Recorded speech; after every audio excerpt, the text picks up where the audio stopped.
Hello friends, welcome back on our YouTube channel success goal पर।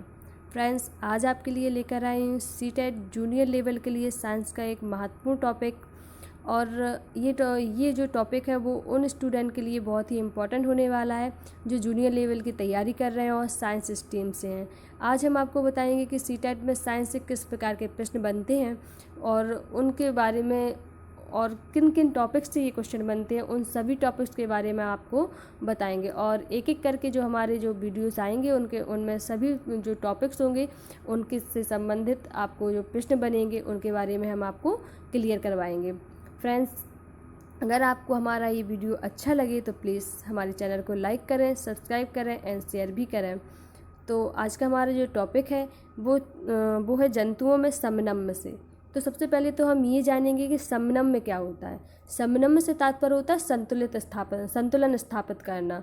जिस प्रकार हमारा शरीर विभिन्न प्रकार की क्रियाएं करता है और उसके लिए हमारे शरीर में विभिन्न प्रकार के अंग होते हैं जो एक दूसरे में संतुलन स्थापित करके हमारे शरीर को क्रिया करने के लिए तैयार करते हैं। इसी प्रकार जंतुओं में भी उनके शरीर में विभिन्न अंग होते हैं जो उनके शरीर में उनकी क्रियाओं को नियंत्रित करते हैं।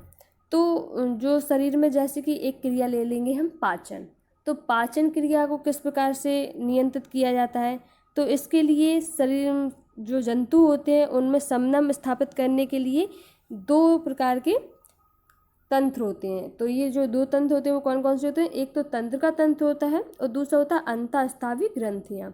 तो तंत्र का तंत्र के अंतर्गत जो आते हैं उनमें आते हैं मस्तिष्क, रीढ़ रज्जु और तंत्रिकाएं। दूसरा आपका जो है अंतःस्रावी ग्रंथियाँ। फ्रेंड्स, आज हमारा जो टॉपिक होगा वो यही होगा, अंतःस्रावी ग्रंथियों के बारे में। तो जो अंतःस्रावी ग्रंथियाँ, क्योंकि सीटेट में यहीं से क्वेश्चन बनते हैं अंतःस्रावी ग्रंथियों से। और जो जो जो टॉपिक इम्पॉर्टेंट है हम उनके बारे में ही से पढ़ेंगे। तो सबसे पहले हम जानते हैं अंतःस्रावी ग्रंथियों के बारे में। क्या है अंतःस्रावी ग्रंथियाँ? तो हम जानेंगे जंतुओं में तंत्रिकीय समन्वय के अतिरिक्त रासायनिक पदार्थों द्वारा भी नियंत्रण होता है और ये रासायनिक पदार्थ हार्मोन्स कहलाते हैं। शरीर में कुछ विशेष प्रकार की ग्रंथियां होती हैं जो हार्मोन्स का स्राव करती हैं। इन्हें अंतःस्रावी ग्रंथियां कहते हैं। तो अगर आपसे पूछा जाए कि अंतःस्रावी ग्रंथियां क्या होती हैं, तो शरीर में हार्मोन उत्सर्जित करने वाली ग्रंथियों को अंतःस्रावी ग्रंथियां कहते हैं। सिंपल सी डेफिनेशन समझ लेंगे। तो जो हार्मोन्स होते हैं उनका किस प्रकार वर्क होता है या वो कैसे हमारे शरीर में संचारित होते हैं, तो जो हमारे रक्त होता है, रक्त के माध्यम से हार्मोन हमारे पूरे शरीर में संचारित होते हैं। एंड जो हार्मोन से संबंधित एक क्वेश्चन पूछा जाता है कि हमारे शरीर में संदेश वाहक का कार्य कौन करता है, तो हमारे शरीर में जो संदेश वाहक का कार्य है वो हार्मोन्स करते हैं। अब हार्मोन्स का कार्य क्या होता है, तो ये विभिन्न अंगों की कोशिकाओं तक रासायनिक संदेश वाहक का कार्य करते हुए विभिन्न अंगों की कोशिकाओं तक पहुंचते हैं और अनेक क्रियाओं को प्रेरित करते हैं।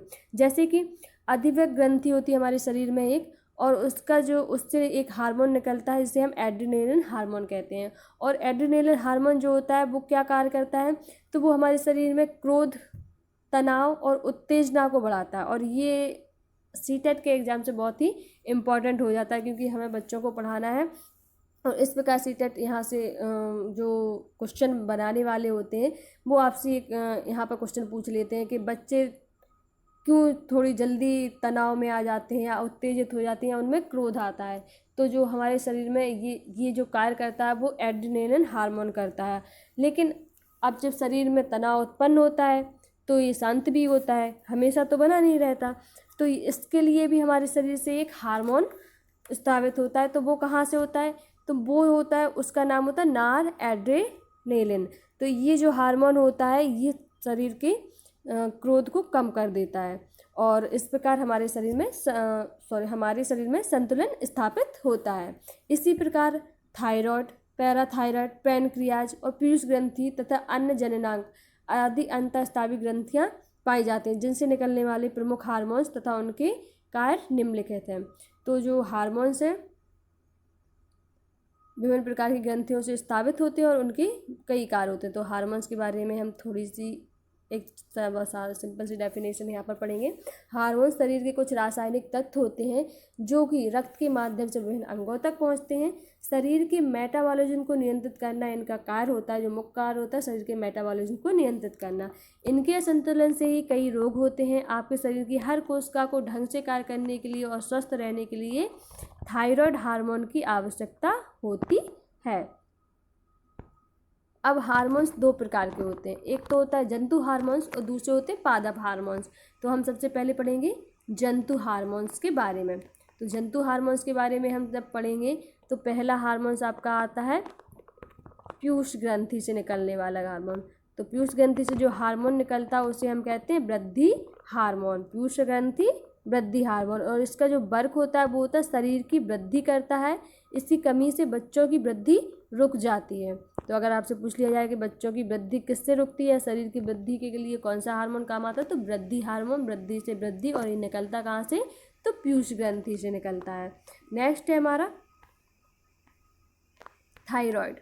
थायराइड ग्रंथि से निकलता है थायरॉक्सिन हार्मोन। इसे याद करने की ज़रूरत नहीं रहेगी हमें, बस थोड़ा सा माइंड में सेट कर लीजिएगा। थायराइड और थायरॉक्सिन, थाई से स्टार्ट है और एक ही नाम है, थोड़ा सा लास्ट में परिवर्तित है, यानी कि थायराइड से थायरॉक्सिन। तो ये थायराइड ग्रंथि है और इससे निकलने वाला हार्मोन थायराइड हार्मोन है। और इसका वर्क क्या है, तो ये देखेंगे शरीर की उपापचयी क्रियाओं को नियंत्रित करता है और इसकी कमी से क्या हो जाता है, घेंगा नामक रोग हो जाता है। जब शरीर में जो आयोडीन होता है, आयोडीन की कमी हो जाती है तो जो थायराइड ग्रंथि है उसकी सक्रियता बढ़ जाती है और शरीर में क्या होता है, थायरॉक्सिन हार्मोन की कमी होने लगती है और इससे घेंगा नामक रोग हो जाता है। नेक्स्ट है पैराथायरॉयड। पैराथायरॉयड, पैराथार्मोन, ये दोनों थायराइड ग्रंथि से थायरॉक्सिन और पैराथायरॉयड से पैराथार्मोन बड़ी ही आसानी से आपको याद हो जाएंगे। और इसका वर्क क्या है, तो हम वर्क देखेंगे। रक्त में कैल्शियम तथा फास्फोरस की मात्रा को नियंत्रित करता है। कौन सा हार्मोन, पैराथार्मोन हार्मोन। निकलता कहाँ से, तो ये निकलता है पैराथायरॉयड ग्रंथि से। नेक्स्ट है हमारा अधिवक ग्रंथि। और अधिवक ग्रंथि से जो हार्मोन निकलता है उसे बोलते हैं एड्रिनल। इसके बारे में हम पहले भी पढ़ चुके हैं। और अगर अधिवक ग्रंथि ऑप्शन में ना दिया हो तो एड्रिनल ग्रंथि भी दिया जाता है। उससे निकलने वाला हार्मोन क्रोध, चिंता एवं उत्तेजना की अवस्था में तनाव के संयोजन का कार्य करता है। तो इससे क्या होता है, क्रोध, चिंता एवं उत्तेजना की अवस्था आती है। इस प्रकार आपसे सीटेट में क्वेश्चन पूछे जाते हैं। फ्रेंड्स, सीटेट में कभी ऑब्जेक्टिव टाइप क्वेश्चन नहीं आते, बल्कि आपको या तो हार्मोन्स और उनके वर्क दे दिए जाएंगे मैच करने के लिए, या फिर आपसे उनके लक्षण दे दिए जाएंगे, यानी कि इनके काम के दे दिए जाएंगे। फिर आपसे पूछा जाएगा कौन सा हार्मोन है ये। तो इसलिए हमें इनके जो कार्य हैं उन्हें या पढ़ने के बारे में ज़रूर देखना चाहिए, उन्हें बहुत ज़्यादा ध्यान से देखना होगा, क्योंकि सीटेट में इसी प्रकार के क्वेश्चन पूछे जाते हैं।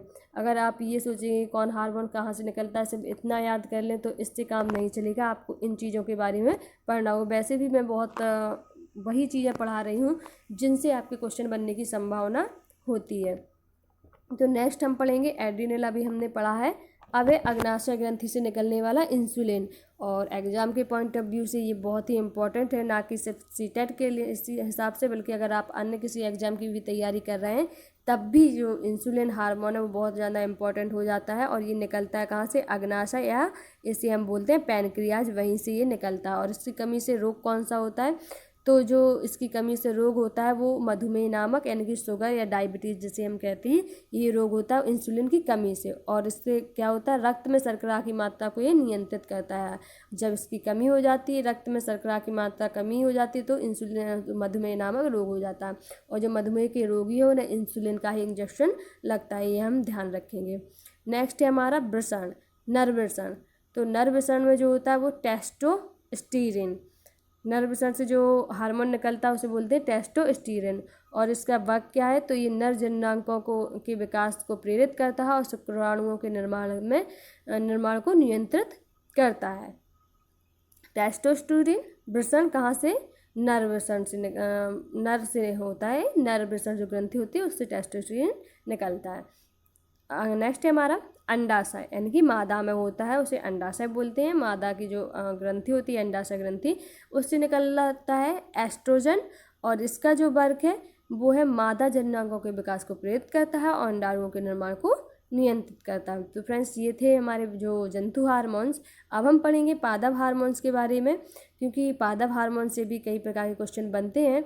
तो आज जो हम पढ़ेंगे पादप हार्मोन्स, किस प्रकार से इनसे क्वेश्चन पूछे जाते हैं। अभी जो टेट का एग्ज़ाम हुआ था और उसमें प्राइमरी लेवल में क्वेश्चन आया था कि कच्चे फलों को पकाने के लिए कौन सा हार्मोन यूज होता है। तो इसके लिए एथिलीन जो ऑप्शन में था और यही सही था। तो इस प्रकार ये बहुत ही इम्पॉर्टेंट हो जाते हैं आपके एग्ज़ाम के पॉइंट ऑफ व्यू से। और कभी कभी आपसे यही पूछ लिया जाता है कि आपको 4 हार्मोन्स दे दिए जाएं और आपसे ये पूछा जाएगा कि कौन सा पादप हार्मोन है और कौन सा आपका जंतु हार्मोन्स है। वैसे सीटेट में तो इस प्रकार का क्वेश्चन नहीं बनता है, अन्य एग्जाम में ऐसे क्वेश्चन बन जाते हैं, लेकिन सीटेट के हिसाब से तो वैसे मैंने बताया आपको उनके वर्क को बहुत ही ज़्यादा फोकस करना होगा। तो पादप हार्मोन में हम सबसे पहले पढ़ेंगे ऑक्सिन।